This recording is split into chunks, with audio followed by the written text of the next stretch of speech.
people will start knowing about me, then I don't say bodybuilding, but more fitness is popular. So it's good for me.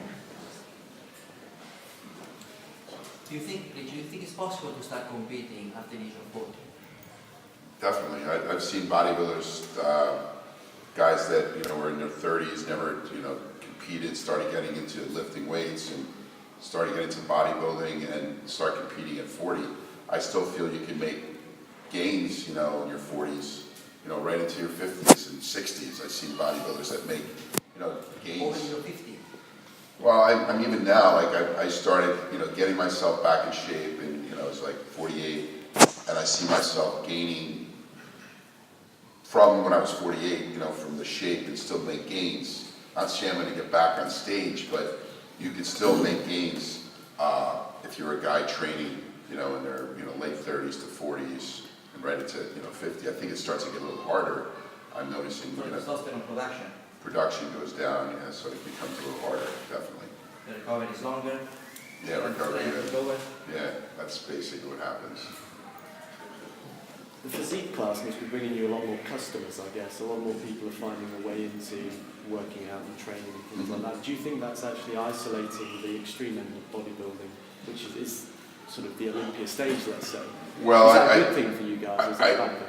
I think it's a good thing because not everybody can look like these mass monsters. So now there's new divisions with physique. Same with women. You know, you had Iris Kyle, it's like that is an extreme when it comes to women.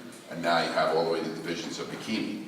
So are these people using supplements? Yes, they are. So it's increased more, you know, my customer base, because more, you know, women that want to have, you know, great body know that training, using supplements will help them achieve that. So yes, it's definitely grown. Men's physique has grown huge. There's more men's physique, and I don't know here, but in the US, when you go to a competition, you have, you know, 50, 60, 70, 100 men physique competing in the show, you know, and then you have bodybuilding, which you may have only 20. And you know, women's bodybuilding, it's almost doesn't exist anymore. And now what's come about is women's physique, which is downplays the women's bodybuilding, more of a bodybuilder woman, but more of a natural look. You know, not as big, not as muscular, but still have muscle, but look still, you know, not where they're to the extreme. Not that I have anything against, like an Iris Kyle, that's, not many people can look like that, and like I look at that and admire it, but a lot of the masses don't like it. What's your opinion really, Tom? Is it being for like the old school of men's physique? What do I think of it? Yeah, if you take the business part out of it, what it feels like? Well, the one thing I look at men's physique is they wear these long board trunks, so they don't even need to train their legs. Yeah. So I look at them as like half a body, you know what they do. I don't know if there's any men physique here, you know, sorry, but some men's physique do work their legs, you know, they want to work their legs. And, you know, it was funny, I asked the NPC president, you know, are we going to make it that they wear, you know, shorter shorts so you can show their thighs? I said, absolutely not. He goes, if it's not broke, don't fix it. You know, they don't need to show their legs, but, you know, I believe that if you're building your body, even though you're not showing them, you still should, you know, lift and develop your legs. So is it something that I'm against as a bodybuilder? Well, I'm old school, but I'm also in today, I'm up to date, and I think it's great too, you know, for guys like that. I admire them because a lot of them have great physiques. They just don't have that, you know, huge muscle mass. And some guys that have great potential being bodybuilders know they don't want to go all the way to that extreme, go towards men's physique, you know, become models or whatever. So it's great, I think. Sorry, you mentioned that over the years there's been a huge increase in bodybuilding. How much do you think is down to social media like Facebook, Instagram, Twitter? Huge. Social media has become so big. I do social media, you know, between Twitter, Facebook, Instagram.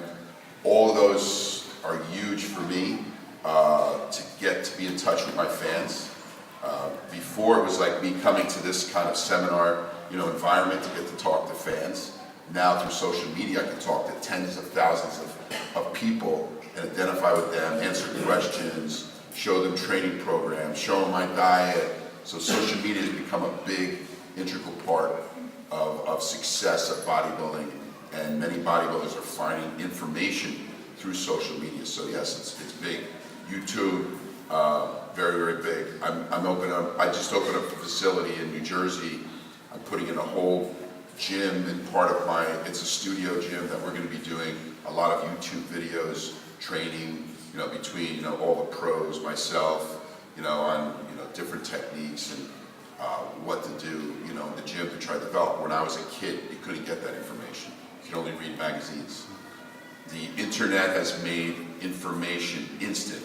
I knew that same night that, Branch Warren won the show, right away, or what was going on in prejudging.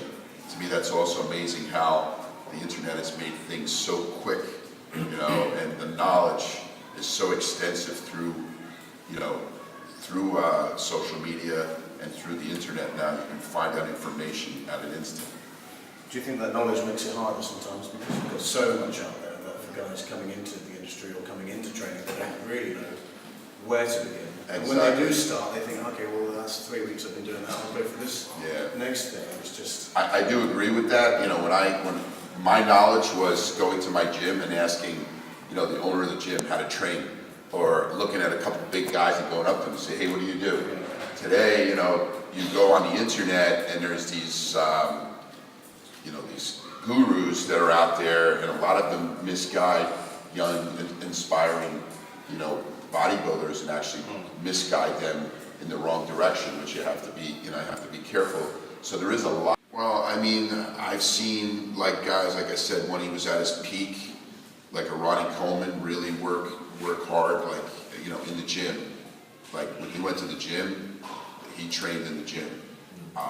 That's where I said you have a combination of genetics and hard work makes even a better champion, and that to me is one of the best Mr. Olympias of all time because of what he was able to do. And he was one of them. I saw like a Tom Platz who trained. He didn't have great genetics. It was kind of like, I felt almost like him. He had to train his body to maximize what he had. So all he had was big thighs, and he had to work the rest of his body. And he trained a muscle, to failure. And there was another guy who worked really hard.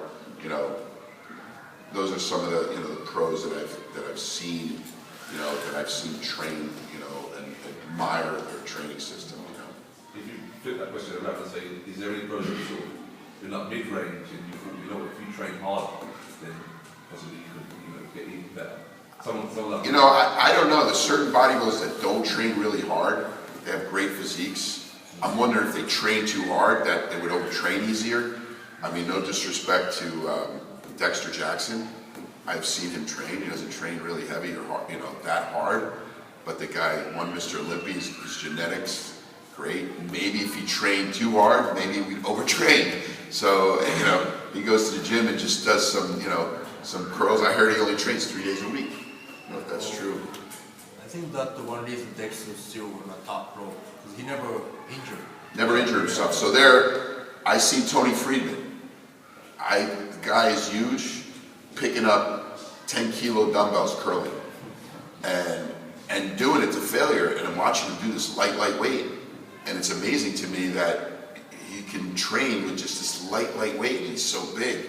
Yet, as Hide said, he's 48 years old and he's still competing and making improvements. And I asked him that. He goes, Rich, I used to lift heavy, now I lift light. I train a muscle to failure, and the muscle doesn't know weight, it knows failure. So if you train a muscle to failure, to me it kind of makes sense, but then if that's true, then all you would have to do is push-ups to failure. So I don't know, for me, it works for them. I think that's a mentality too. With Rich, all is like go all the way, like hardcore style.